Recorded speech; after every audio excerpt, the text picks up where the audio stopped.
Man, I want to talk today. Do police officers really know the law? And, after 24 years of working out in this, 22 years of actually working in the streets, and then, but 24 years of service with the LAXPD, I can tell you, like, from just the basically what I learned, they don't know the law any better than any other person that's out there, that any normal individual. And one of the things that happens is we're just taught policies and procedures and just basically how to get by on a day-to-day basis. We don't never really have no training, like even the policies and procedures. Like I'll tell you this. Like, so you go through the academy, you learn these 20. It was like 29 different tests, if I'm correct, that you learn. Then you go through some scenarios, and that's just like when you're getting a radio call and you're applying some of the stuff that you learn from the books. And you just get a basic feel. That's all you're really getting in the academy. So like it's kind of comical when I see some police officers and they're talking to either the First Amendment auditors, and they're just like, "What law school did you go to?" And neither one of them went to law school, and neither one of them really know the law. So it's kind of like interesting to see that. And the reason why I can say that is because I've been on both sides, where I'm arguing with the police or speaking to the police about the law on one side, then when I've been on the law enforcement side, and then now that I've spent probably about 15 years just watching the legal system. By no means do I think I'm any form of expert on it or anything else, but I've just had a lot of experience going through my own processes and procedures, getting beat up a lot. But as you go through this process and procedure, that's just part of the training that gets you a little bit better understanding. And I think it oftentimes the battles, you have to go through it. You have to go through the feelings of anxiety and all the different things to kind of like understand it.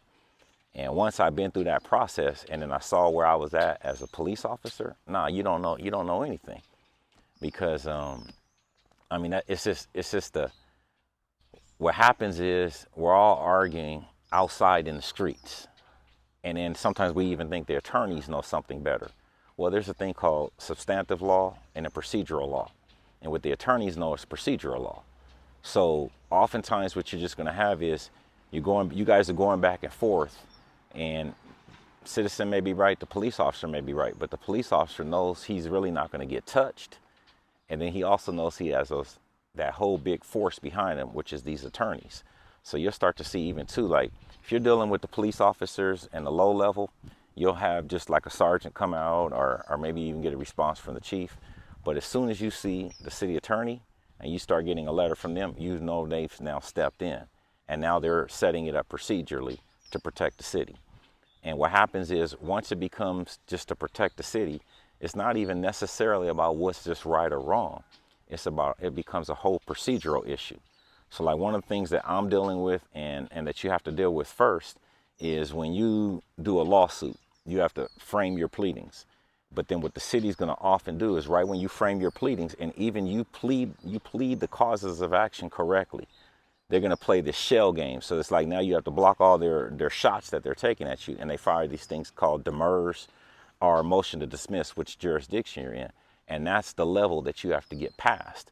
Then once you get past that step, now you got to get into all the discovery and all the other things to prove your case, because whatever you have is just an allegation. So then now you know how to play this entire next game.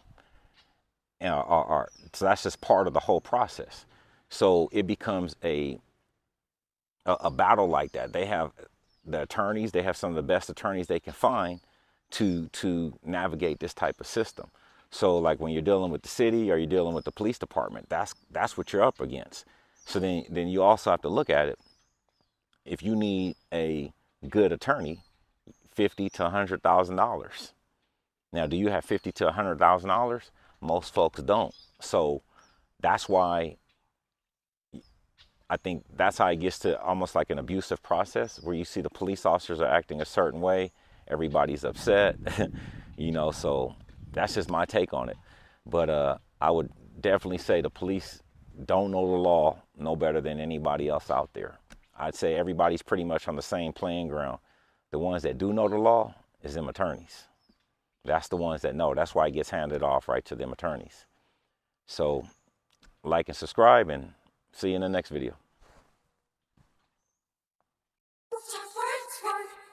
Words in papers, words in books, words on TV, words for books, words of comfort, words of ease, words to make the fighting cease. Eat your words, but don't go hungry. Words have always nearly hung me. Words are stupid, words are fun. Words can put you on the run. Concrete words, abstract words, words to tell you what to do. Words can put you on the run.